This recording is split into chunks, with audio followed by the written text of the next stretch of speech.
우리가 인생을 살다 보면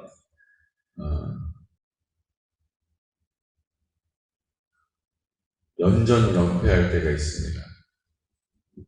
싸우는 족족 항상 패배할 때가 있어요.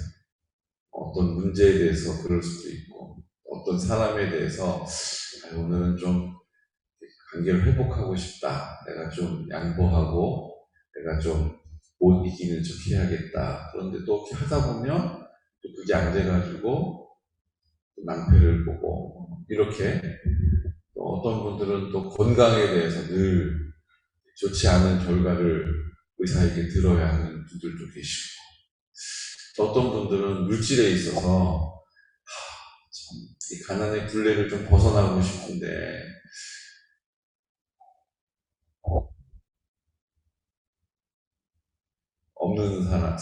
없이 사는 서러움이 늘 마음에 있으신 분들도 계십니다. 연전연승하는 일들이 있는가 하면 또 연전연패하는 일들도 있다는 것이죠. 오늘 이스라엘 백성들이 블레셋에 대해서 지금 그렇게 됐어요. 싸워서 이긴 적이 없어요. 물론 블레셋은 철기를 사용하는 사람들이고, 이때까지만 해도 이스라엘은 나무 깎아가지고 무기 만들고, 이제 그거 벗어난 지 얼마 안 된 청동기 주조해가지고 나무보다는 강하지만 철기하고는 비교할 수가 없는 그런 시대죠. 거기다가 이제 블레셋은 이제 안악자손하고 같이 이제 이렇게 혼합이 되면서 골리앗과 같은 기골이 장대한 사람들 나온 거예요. 그러니까 뭐로 봐도 블레셋을 이길 수 있는 여건이 안 되는 거죠. 지는 게 어찌 보면 당연한 것인데 지고만 살 수가 없잖아요. 그러니까 이제 이스라엘 백성들에게 다 좋은, 하나가 나빠요, 하나가 불리해요. 근데 그게 너무 큰 문제인 거예요. 그런 블레셋을 이스라엘 백성들이 늘 마음의 두려움, 늘 마음의 염려로 자리 잡았습니다. 오늘 그러다가 이제 법궤를 가지고 나가서 싸우면 이기겠지 하고 있었던 그런 근거 없는 자신감, 결국은 법궤까지도 빼앗겨 버리죠. 이스라엘 백성의 입장에서는 이제 믿을 구석이 하나도 없는 거예요. 왜요? 하나님의 임재가 있고 그 법궤를 메고 홍해를 건넜고, 홍해 건넌 거 아닙니다. 요단강을 건넜고, 그 요단강을 건넜을 때 하나님의 영광을 보게 된 것이죠. 그러니까 그 법궤가 있는 곳은 하나님의 임재가 있는 곳이고 하나님의 응답이 있는 곳인데, 그 법궤를 빼앗겨 버린 거예요. 누구에게요? 가장 자신 없는, 가장 어떻게 손을 쓸 수 없는 블레셋에게. 그러니까 이제 이길 수 있는 그 가능성이 너무 희박해진 거죠. 그런 가운데 있는 이스라엘 백성에게 평안이 찾아옵니다. 이상하죠. 이제 더 이상 의지할 것도 없어 보이는데, 오늘 1절에 보면 기럇 여아림 사람들이 와서 여호와의 궤를 옮겨 산에 사는 아미나답의 집에 들여놓고 그의 아들 엘리야사를 거룩하게 구별하여 여호와의 궤를 지키게 하였더니, 궤가 기럇 여아림에 들어간 날부터 20년 동안 오래 있은지라. 이스라엘 온 족속이 여호와를 사모하니라. 아멘. 빼앗겼던 궤가 자기들의 수고가 아니고 하나님의 전적인 은혜로, 그 재앙으로 고통받던 블레셋 사람들이 베세메스로 수레에 태워서 올려보내죠. 그리고 그것이 지금 어디에 있다고요? 기럇 여아림으로 왔습니다. 그리고 아미나답의 집에 20년 동안 그 법궤를 모셔요. 그 20년 동안 평안했던 것입니다. 지금 이스라엘 백성들이 그 법궤로 인해서 실패를 봤어요. 근데 다시 하나님께서 그 돌아오게 하나님이 회복시켜 주셨잖아요. 하나님이 회복시켜 주시니까 그 블레셋의 서슬퍼런 그 압제 가운데서도 20년 동안 평안할 수 있었다는 것입니다.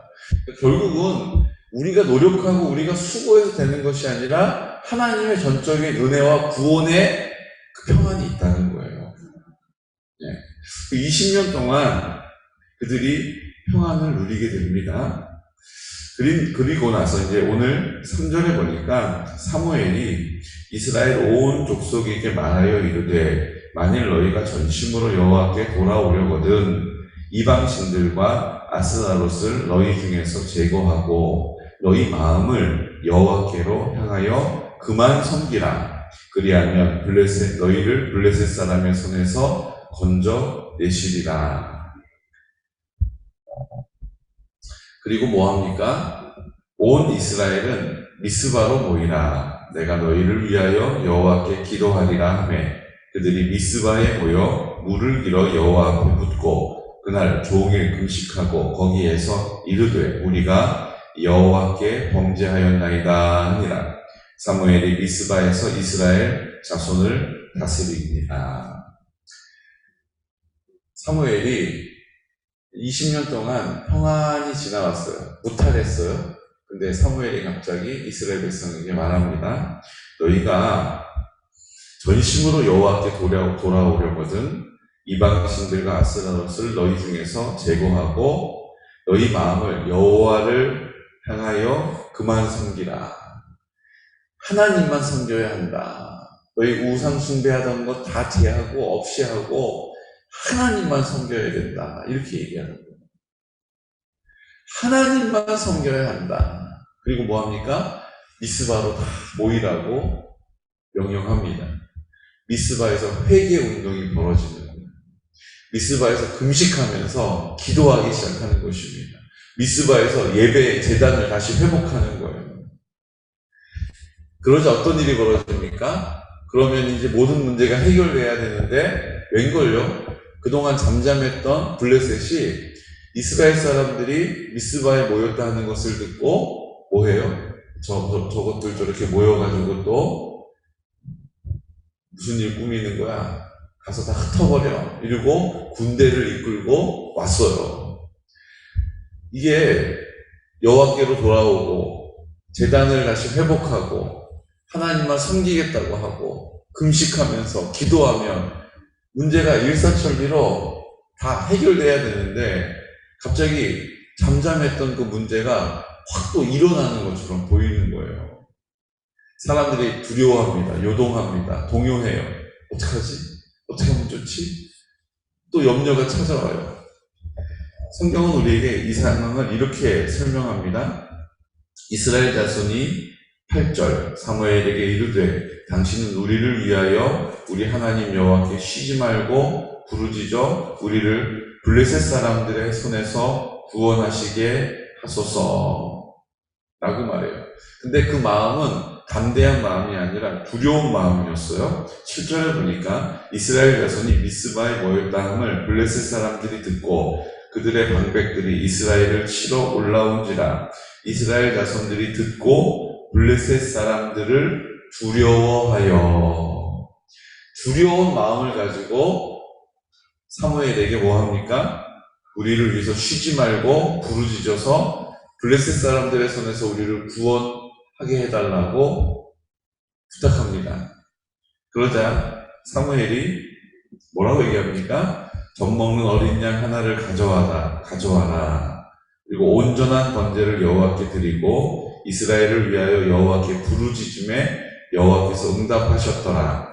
사무엘이 번제를 드릴 때에 블레셋 사람이 이스라엘과 싸우려고 가까이 오매 그날에 여호와께서 블레셋 사람에게 큰 우레를 말하여 그들을 어지럽게 하시니 그들이 이스라엘 앞에 패한지라. 아멘. 지금 나가서 칼 들고 창 들고 싸운 게 아니에요.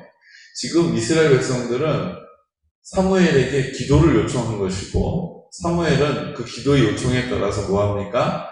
번제를 드렸어요. 그리고 뭐합니까? 두 번째로 부르짖어서 기도했어요. 그때 하나님이 그것을 응답하셔서 이스라엘 백성들은 지금 아무것도 안 하고 있음에도 불구하고 우레를 말하셔서 그 진지 안에서 그들의 진영 안에서 난리가 나게 하셔가지고 블레셋 사람들이 패하게 하신 거죠. 하나님이 일하시는 자리에 우리의 마음을 온전히 드리면, 특별히 회개함으로 하나님께로 돌이키면 하나님의 전적인 능력을 보게 되는 것입니다. 하나님의 전적인 능력을 보게 된다는 것이에요. 하나님이 대부분 너 여리고성 7번 돌아라, 마지막 날은 또 7번 돌아라 이렇게 명령하시고 그 말도 안 되는 것을 순종할 때에 이기게 하셨잖아요. 그런데 하나님 앞에 회개하고 돌이키고 부르짖어 기도하고 다시 그 재단을 회복하면 아무것도 하지 않아도 하나님이 이기게 하시는 능력과 은혜를 경험하게 되는 것입니다. 저는 우리 수준이 그냥 하나님이 순종하라 하셔서 순종하고 감사의 고백을 드리고 순종의 태도를 붙잡고 하나님의 나라를 선포했더니 되더라가 아니고, 내가 아무것도 하지 않아도 하나님은 하시는 분이시다라는 것을 담대하게 고백하는 은혜가 있으시기를 축복합니다. 참 신기한 일입니다. 놀라운 일입니다. 나는 아무것도 한 것이 없고 회개하고 돌이키고 다시 예배를 회복하고 부르짖어 하나님께 기도했더니 하나님이 그 모든 문제를, 두려움을 제하여 주셨습니다. 라고 고백하는 고백이 우리의 고백이 되시기를 축복합니다. 이 이스라엘 백성들이 보면요, 그러고 나서 이제 어떤 일이 벌어집니까? 그 하나님이 하신 일들이 너무 놀라워서 12절에 미스바와 센 사이에 세워 뭐를요? 기념비를 세운 거예요. 여호와께서 여기까지 우리를 도우셨다 하고 그 이름을 에베네셀이라 하니라. 하나님께서 여기까지 우리를 도와주셨다는 거예요. 하나님이 여기까지, 뭐 거리, 지역일 수도 있고요, 여기까지 정도일 수도 있겠죠. 여기까지 하나님이 도와주셨다는 거예요. 우리가 한 일이 없는데 하나님이 그 모든 것을 하셨다라고 고백하고 있는 것입니다. 우리가 해야 될 일은 하나님이 하실 것이다라고 선포하는 것이요, 하나님이 하신 그 자리에서 하나님이 하셨음을 인정하고 선포하는 은혜가 있으시기를 축복합니다. 그러니까 이게 지금 하나님의 은혜를 입은 자들의 원리, 그 하나님의 은혜의 원리를 잘 설명해주고 있는 것이에요. 우리를 통하여서도 일하시지만 사실은 하나님은 하나님 뜻대로 하나님의 능력을 전적으로 나타내실 수 있는 능력이 있으십니다. 그런데도 왜 우리를 통해서 하실까요? 그 우리를 통해서 하시는 자리에 하나님이 하셨음을 우리로 알게 하시고 선포하게 하시고 그 공동체를 일으키시기 위해서 그렇게 하신다는 거예요. 그냥 개인에게 그 역사를 나타내셔서 모두가 알게도 하실 수 있지만, 우리가 그 사실을 순종하는 자리에서 하나님이 하셨음을 알게 하셔서 우리 개인의 고백이 있게 하시는 거예요. 그냥 어떻게 대한민국이 잘 살게 됐어, 지금 이게 우리의 고백 아닙니까? 이게 전쟁이 끝나고 폐허가 됐는데 하나님께서 일으키셔서 전 세계 경제 13위 대국이 되게 하셨어. 이건 지금 우리 공동체가 그냥 받아 누리는 은혜잖아요. 근데 하나님은 이런 은혜 말고 우리가 순종했더니, 내가 하나님 앞에 말씀에 순종했더니, 하나님의 뜻 앞에 순종했더니, 감사의 고백을 드렸더니, 하나님의 나라를 선포했더니 그 안 될 것 같았던 그 문제가 해결되었다. 하나님이 그 마음을 움직여주셨다. 하나님이 그 돌 같은 마음을 부드럽게 하셨다. 하나님이 그 문제를 하나님의 능력으로 해결해 주셨다라고 내 고백으로 나의 인생의 기념비를 세우기 원하신다는 거예요. 그냥 우리가 다 두리뭉실하게 하나님의 은혜다라고 말하는 수준이 아니라, 이제 내 기도를 들어주시는 하나님, 나와 함께 하시는 하나님, 내 이름을 아시는 하나님, 내 편이신 하나님을 고백하고 선포하게 하시려는 것이죠. 승리의 비결은 온전한 예배를 회복하는 데 있습니다. 온전한 번제를 하나님께 드렸습니다. 그리고 뭐 했습니까? 부르짖어서 기도했더니 그 마음을 온전히 주님께 쏟아서 기도한 것입니다. 온전한 예배를 회복했다는 것입니다. 이것은 주일 예배 빠지지 말라는 수준이 아니에요. 우리의 모든 삶을 하나님을 인정하는 믿음의 고백으로 하나님께서 주인 되심을 인정하는 선포를 통해서, 순종을 통해서 우리의 모든 삶을 하나님이 인도해 가신다는 것을 경험하게 되는 것이죠. 미스바의 회개 운동이 우리의 믿음의 고백이 되시기를 축복합니다. 우리가 우상으로 섬겼던 것, 내가 주인으로 살아왔던 삶, 내가 왕으로 살아왔던 그 삶의 자리를 이제 주님께 올려드리고 내어드리고 이제 주님의 뜻으로 온전히 쫓아 살아가는 은혜가 있으시기를 축복합니다. 회개하면 놀라운 역사가 나타납니다. 회개하면 놀라운 은혜를 경험하게 되는 것입니다. 그런데 참 신기한 일이죠. 그렇게 이스라엘과 아모리 사람 사이에 평화가 있었어요. 빼앗겼던 에그론에서부터 가드 땅을 하나님께서 다시 찾게 하셨습니다. 그러니까 눈에 보이는 우리가 경험하게 되는 것으로도 회복이 되지만 우리의 영혼도 회복되는 거죠. 우리의 공동체가 영육 간에 회복되는 것입니다. 그냥 내 마음만 회복되는 것이 아니라 그 마음이 회복되는 것만큼 빼앗겼던 눈에 보여주는 그 영토도 하나님께서 회복시켜 주시는 거예요. 이걸 보고 전인적인 회복이라는 거예요. 내 마음도 회복되어지고 눈에 보여지는 것도 회복되어지고 들려지는 것도 회복되어지고 모든 사람이 그 회복을 알게 되는 것입니다. 그것이 회복될 뿐만 아니라 뭐라고 이야기합니까? 이스라엘과 아모리 사람 사이에 평화가 있었더라. 그 회복이 유지되는 은혜도 하나님께서 우리에게 회개할 때에, 예배를 회복할 때에, 부르짖어 전심으로 하나님을 찾을 때에 주시는 은혜요 선물인 줄로 믿으시기 바랍니다. 그런 은혜를 받았잖아요. 그런데 8장부터 어처구니가 없죠. 사무엘이 늙었어요. 그의 아들들을 이스라엘 사사로 임명했습니다. 요엘과 아비야라고 하는 아들 둘이 브엘세바에서 사사가 되었어요. 그런데 그 아들들이 자기 아버지의 행위를 따르지 아니하고 이익을 따라 내부를 받고 판결을 굳게 하니라. 이스라엘 모든 장로가 모여 라마에 있는 사무엘에게 나아가서 그에게 이르되 보소서 당신은 늙고 당신의 아들들은 당신의 행위를 따르지 아니하니 모든 나라와 같이 우리에게 왕을 세워 우리를 다스리게 하소서 한지라. 하나님께로 돌이켰더니 하나님의 은혜 주심을 또 그 은혜 주신 자리에 그 회복됨을 지켜주시는 그 하나님을 경험했음에도 불구하고 또 믿음의 사람 사무엘이 늙고 약해지니까 이스라엘 백성들이 어떤 일이 벌어져요? 그 아들들에게서부터 문제가 터져 나오기 시작하는 것입니다. 여러분 사무엘 정도 되면 그 아들들도 훌륭할 것 같잖아요. 훌륭해야 될 것 같잖아요. 근데 이게 은혜예요.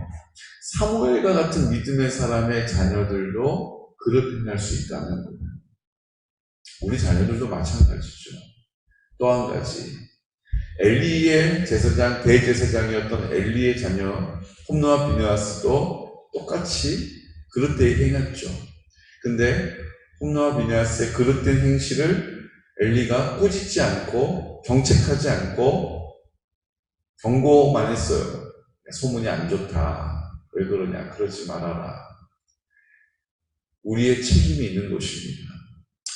우리의 책임이 있는 것입니다. 우리가 우리의 책임을 다해야 하는 것입니다. 하나님이 그 자리에서 역사하시는 거예요. 그것도 못하겠으면 회개하고 돌이켜야 합니다. 하나님이 일하시도록. 이것도 저것도 아닌 상태에 마음만 번민하는 것은 결국은 어떻게 되는 거예요? 돌이킬 수 없는 길을 가는 것입니다. 사랑하는 성도 여러분, 회개하여 돌이키시던지 믿음을 가지고 입을 열어 순종의 태도를 가지고 감사의 고백을 통하여 경책하여 꾸짖으시던지 중간에 이것도 저것도 아닌 자리에서 떠나시기를 예수 그리스도 이름으로 축복합니다. 결국은 이스라엘 백성들에게 있어서 판단의 기준은 하나님이 아니에요. 판단의 기준이 뭐예요? 대적들이 저렇게 많다 보니까 왕을 세워서 중앙 집권적으로 그 왕의 통솔을 받아서 효율적으로 전쟁에 임하고 효율적으로 나라를 지켜야 한다. 하나님이 그 판단의 기준이 아니라 누가 기준이 된 거예요? 눈에 보여지는 강대국들, 힘이 센 민족들이 기준이 된 거예요. 저들에게서부터 살아남으려면 우리는 중앙 집권적으로 왕을 딱 세워가지고 다른 나라에서 하던 것처럼 모여라! 그러면 모이고, 싸워라! 그러면 싸우고, 이런 나라가 되어야 한다라고 그 판단의 기준이 하나님으로부터 눈에 보여지는 이웃 나라가 되어버린 것이죠. 우리의 판단의 기준을 잘 세우시기를 축복합니다. 내가 어떤 것을 판단하고 결정할 때에 하나님이 그 판단의 근거가 되는 은혜가 있으시기를 축복합니다. 나는 내 판단의 기준을 어디에 두고 있는가? 지금 상황인가? 환경인가? 문제인가? 아니면 하나님이 내 판단의 기준인가를 늘 점검하는 은혜가 있으시기를 축복해요. 지금 이스라엘 백성들은 그 판단의 근거가 어디에 있어요? 하나님이 아니라 상황이에요. 강대국들이에요. 지금 닥쳐있는 문제들이에요. 그 큰 문제 중에 하나가 뭡니까? 사무엘과 같이 걸쭉한 아주 걸출한 민족의 지도자가 있으면 안심하겠는데 그 아들들이 지금 개차반인 거예요. 그러니까 어떻게 해요? 안 되겠다. 왕을 세워달라고 요구하고 있는 것입니다. 그러니까 이스라엘 백성들의 입장에 있어서는 그렇게 왕을 요구할 만한 상황이에요. 이해가 돼요. 충분히 그럴 수 있겠다 싶어요. 그랬더니 하나님 뭐라고 그러십니까? 사무엘에게 왕을 줘라 이렇게 얘기합니다. 그러니까 하나님이요 우리의 입장을 잘 헤아려 주십니다. 하나님이 우리의 입장을 잘 이해해 주신다는 것을 오늘 보여주시는 거예요. 그놈들 뭐라고 하냐 지금. 나는 질투의 하나님이다. 쳐라! 이러지 않으시고 뭐라고 하세요? 그래. 너를 싫다고 하는 게 아니야. 그들이 나를 싫다고 하는 거야. 왕을 세워달라고 하는 요구를 들어줘라. 이렇게 이야기하는 것입니다. 충분히 이스라엘 백성들의 입장에서는 그렇게 요구할 수 있는 상황이었음을 보게 돼요. 그렇죠? 믿었던 사무엘도 늙고 이제 의지할 수가 없어요. 그 아들들은 그릇되이 판결하면서 엉터리 같아요. 마음이 불안한 거예요. 그러니까 왕을 세워달라고. 하지만 우리의 판단의 근거는 이 문제가 아닙니다. 이 상황이 아닙니다. 하나님이 우리의 판단의 근거가 되시는 줄로 믿으시기 바랍니다. 하나님이 여전히 나를 사랑하시니 아무 문제 없어. 하나님이 여전히 내 편이시니 아무 문제 없어. 그때에 에베네셀에 세웠던 그 기념비를 내가 기억하지. 주님은 회개하고 돌이키면 언제나 동일하게 응답하시는 분이시지. 다시 한번 주님께로 돌이키는 은혜가 있으시기를 축복합니다. 이 모든 문제 앞에서 다른 대안을 자꾸 생각하고 만들어내는 것이 아니라 하나님께로 돌아오는 것, 하나님 앞에 온전한 예배를 회복하는 것, 하나님 앞에 전심으로 내 마음을 쏟아붓는 것, 하나님께 순종의 태도를 가지고 감사의 고백을 통하여 하나님의 나라를 선포하는 그 뜻을 내 앞에 두는 일들을 늘 게으르지 않게, 늘 하나님 아버지 앞에 새롭게 고백하는 믿음의 사람들 되시기를 예수 그리스도 이름으로 축복합니다. 아멘. 시간 다 같이 기도 드릴 때 오늘 이스라엘 백성들은 법궤를 빼앗기고 소망을 잃어버렸으나 하나님의 열심으로 그 법궤를 돌이켜 봤습니다. 다시 돌려받은 법궤 20년 동안 평안함을 누리게 됩니다. 하지만 주님께서는 그냥 현상을 유지하는 평안함만 우리에게 주신 것이 아니라 미스바 회개 운동을 통해서 다시 주님께 이 우상을 버리고 전심으로 주님께 돌아와서 금식하며 회개하며 그 마음을 돌이켜서 번제 단을 다시 쌓고 부르짖어 기도하는 우리의 전심을 통하여 주님이 전적으로 역사하신 은혜를 경험하게 하십니다. 그냥 현상을 유지하는 것이 아니라 그 풍성한 그 감사와 감격적인 승리를 우리에게 주기 원하십니다. 오늘 우리의 판단의 근거가 상황이 되지 않게 하시고 환경이 되지 않게 하시고 문제가 되지 않게 하시고 우리 주님 하나님 한 분이 우리의 판단의 근거가 되게 하셔서 내가 돌이키면 주님은 역사하신다. 내가 온전한 예배를 회복하면 주님이 일하신다. 내가 부르짖어 전심으로 주님의 이름을 부르면 주님의 뜻을 내 앞에 두면 주님이 구원하신다라는 믿음의 확신을 가지고 오늘 이 시간 함께 기도하는 것입니다. 우리 공동체를 위하여 그 공동체의 회복을 계획하시는 뜻하시는 주님의 뜻을 우리가 굳게 붙잡는 것입니다. 성결한 다음 세대를 세우게 하여 주시옵소서. 주님, 우리가 연로하신 어르신들에게 복음을 전하게 하시고 그 실버 처치를 통하여 하나님의 나라 확장되게 하여 주옵소서. 주여, 우리 연로하신 어르신들과 환우들 우리 공동체 안에 있습니다. 주여, 기도할 때에 주님의 은혜를 베풀어 주시옵시고 하나님의 전적인 은혜와 능력을 나타내 주시옵소서. 주여, 우리 코로나로 인하여서 하나님 함께 얼굴을 맞댈 수 없는 하나님 우리 지체들을 위해 기도합니다. 믿음이 약해지지 않게 하여 주옵소서. 하나님 세상을 향하여 떠내려가지 않게 하여 주시옵소서. 우리가 함께 기도하여 붙잡아 하나님의 영광을 나타내는 공동체 되게 하여 주시되 미스바의 회개운동과 같이 우리의 심령도 주님 아버지 앞에 돌이키게 하여 주옵소서. 하나님 아버지, 우리가 하자포 3일을 위하여 기도합니다. 하나님, 교회 나가는 일이 마음을 버린다라고 오해하고 있는 그 심령들을 향하여서 우리가 중보하여 기도할 때에 하나님의 나라 속히 회복시켜 달라고 이 시간 나사렛 예수 그리스도 이름으로 선포하면서 기도드리겠습니다. 주여, 주여, 주여.